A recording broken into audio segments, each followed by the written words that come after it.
I'm Yuri. And we're going for a drive. 2024 Porsche 911 ST. With launch control. Whoa! 9,000!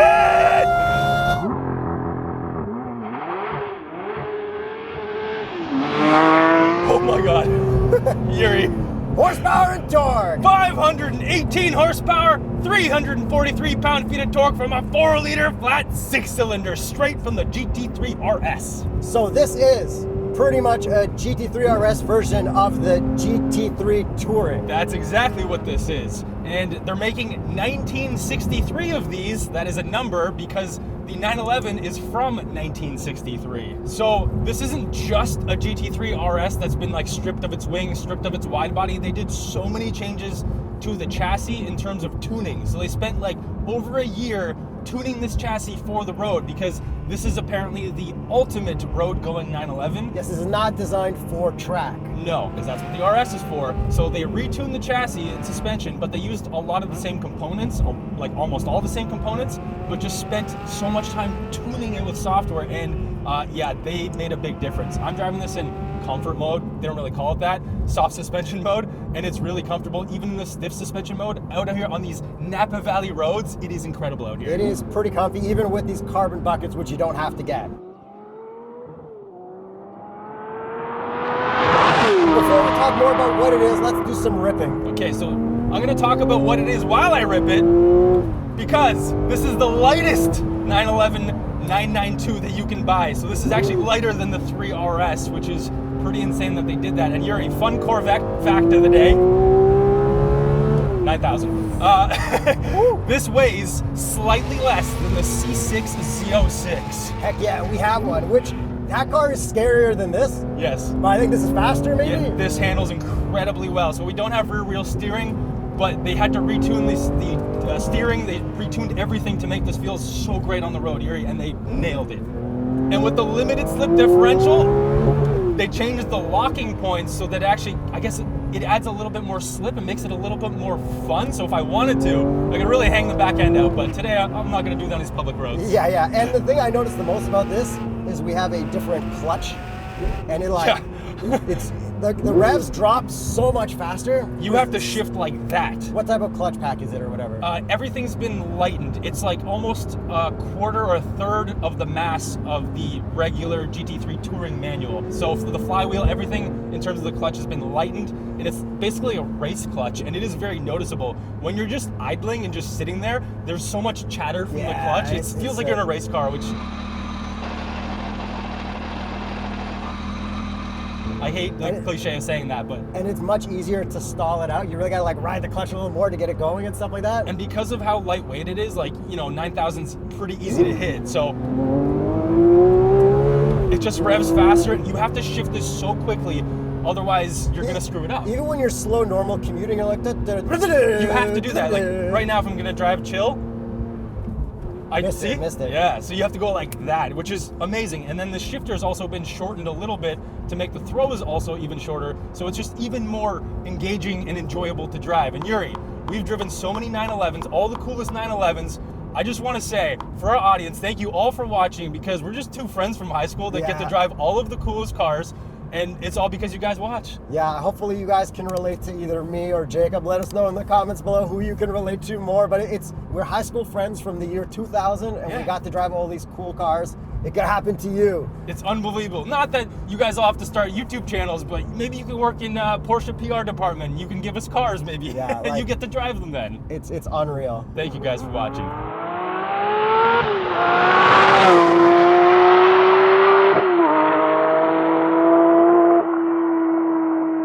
Okay, so back to what this car is without getting into too much of the boring history. It is based on a car from the 60s. They combined the S and the T and made a really lightweight car. So ST doesn't actually stand for anything. It's not sport touring. It's to represent acronyms from back in the day. And then there's a slash in the logo. It actually looks pretty cool. And then this is the unofficial, sort of official successor to the 911R. Because there's no sound deadening in it. It's like rah rah. Yeah, so that's how they made this lighter than the RS as well, because this actually sounds like it's louder in here. Yeah, but we're driving a European model, so the exhaust is actually quieter than what everyone will get in North America, so we should probably take a listen to the outside.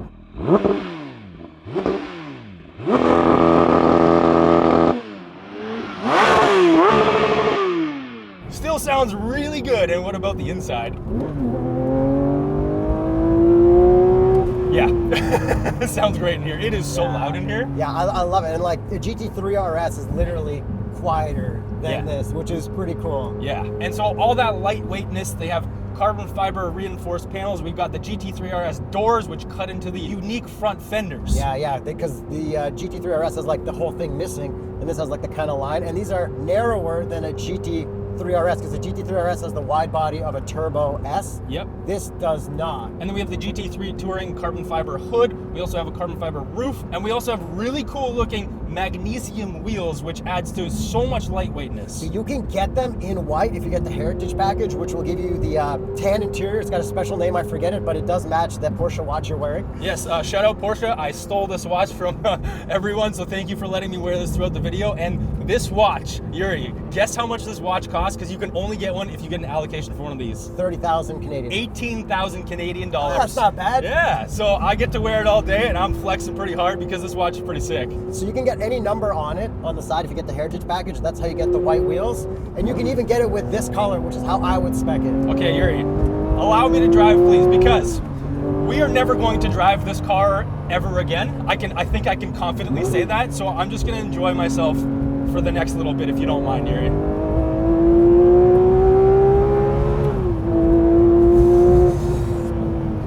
God, heel toe, like pedal position, everything about this. I don't have auto blip on. The steering is, oh God, this is such a perfect car. I feel like you don't need that rear steer because they deleted it for lightweightness, and just gonna shut up again so you guys can hear that engine. Oh, God, Yuri, I can't believe we're never gonna drive this car again. Hey, that's the same way I think about the Speedster every week and the GT2 RS. Every single week I bring it up to you. Yuri talks about that 2 RS, and Yuri, I really want you to absorb all of your time in this car because of how much you tell me about that 2 RS. So Yuri, I think it's your turn. First and potentially last launch, Yuri. Oh, flat-foot shifting.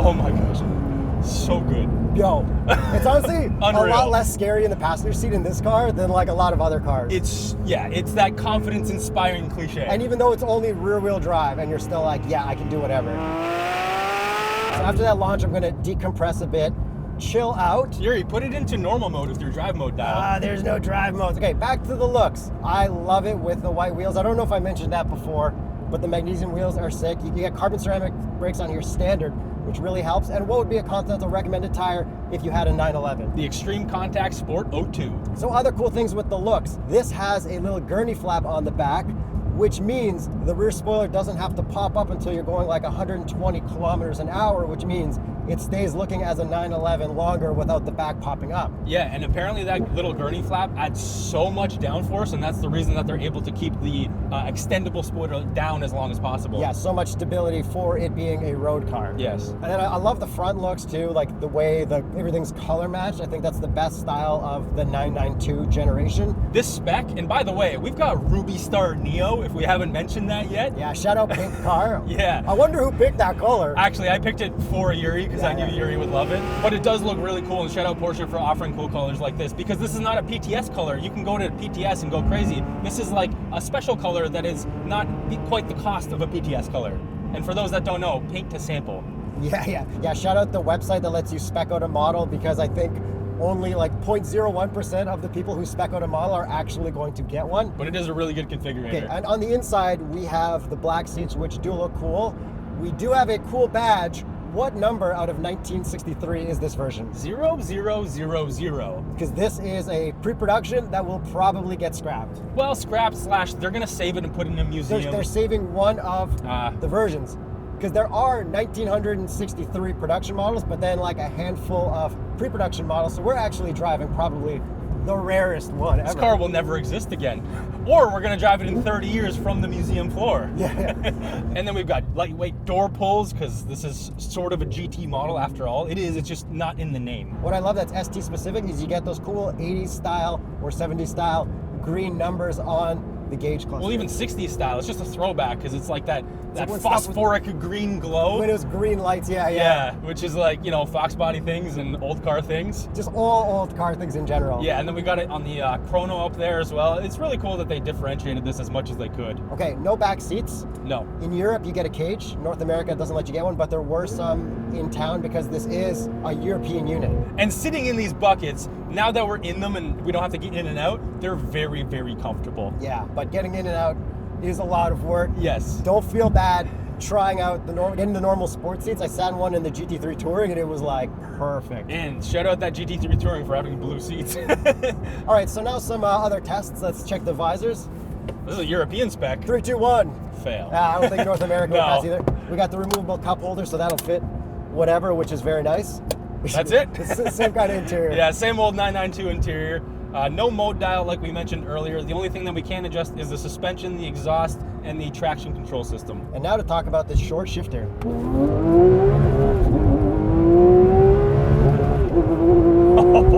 God.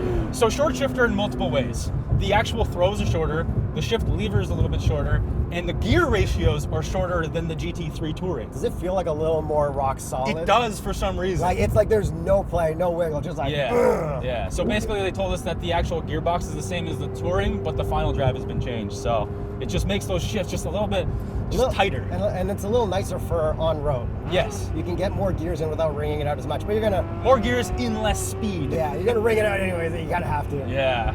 And then how do you like heel toe downshifting? It's a lot more tricky because of how fast everything moves. I found zero problems with it. I really liked it. I turned off auto blip the entire time I was driving, and it felt fine to me. But you do have to be on it, and you do have to know what you're doing. Yeah. So if you're gonna see one of these at Cars and Coffee, just know that the owner probably has auto blip on. And that was without flat foot shifting. This is just so perfect. It is. Like, the craziest part of this car, and every 911 that we get to drive, especially the special edition models like this, is that somehow, in 5 years or in 3 years, we are gonna say that there's a 911 that was better than this. Somehow! They just keep doing that. That's wild. Isn't it? Because every car just somehow keeps getting better. Porsche has not screwed up the next generation of any car. No. In terms of 911s especially. Not really. It's like, you know, BMW kind of screws up looks, maybe performance gets better, but like, they just don't screw it up with this 911. I feel like they're not allowed to screw it up. No.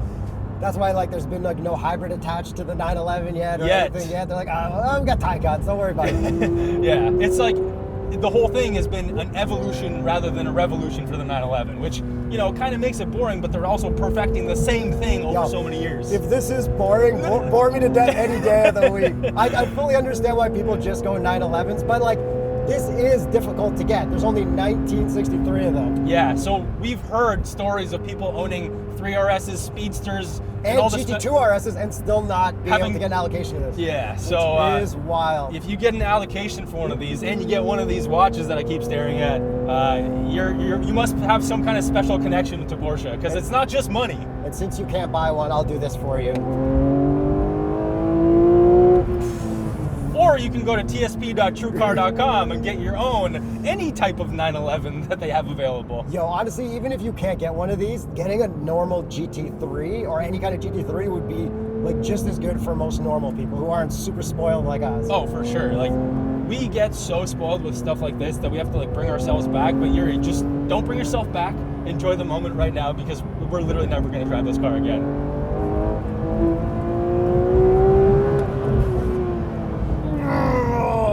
You really gotta like take it in. Absorb it, man. It's like being at a concert for your favorite band. Like once it's done, and you're like, can I remember it? Yeah, like we're not emotional people, but these cars like this, especially 911s for some reason, they just bring it out. Yeah, man, they really get you. All right, let's bring it down. Yuri, what'd you have for breakfast this morning? I don't know. Okay. I don't want to think about it. Just want to think about 911s. Okay. And although we've got a quite bespoke interior with some carbon fiber and gold accents and all that stuff, we can still bring it up just another level with a set of TuxMat. Go to TuxMat.com/TheStraightPipes to get TuxMat for your 911. Yeah, then you drive this thing year round. I don't want to just see this thing at Cars and Coffee. I want to see this every day of my life. You'll never see this car again. I know. Let us know in the comments. Come back to this video if you ever see one of these in real life. All right, with everything out of the way, do I like this more than the Speedster or the GT2 RS? I don't know. We don't know the price yet. Let's get to the price. This one starts at $325,900. Canadian. And this one is spec'd out to $360,250, and $18,000 of that is this watch. Okay, prices don't matter because the people who buy them have to have so many ahead of time. That's right. This 911 Speedster or the GT2 RS. I think this is better than the Speedster, but I think I would still go Speedster. And GT2 RS, I just want to drive it again because it's been so long and I forget. I think I like a manual 911 more than a GT2 RS. Okay, this is the most engaging of all the cars that I've driven. It's just the most driver focused. It has all these little race car quirks and things like that you have to deal with the clutch and the shifting and all that stuff. So like, I appreciate the amount of effort that you need to drive this, but man, that 2RS, the only thing is the 2RS didn't have a manual, but it was so fast. This is the perfect manual 911. Yes. The Speedster is the perfect manual 911 for being a little more chill. Yeah. And the GT2 RS is the perfect non-manual 911. Let's go with that. All right. Thanks for watching. See you guys. For subscribing. Hit the like button. Let us know what you think of this video because we enjoyed making it. And we still got to drive this for the rest of the day. Yeah. We're going to lock those memories in.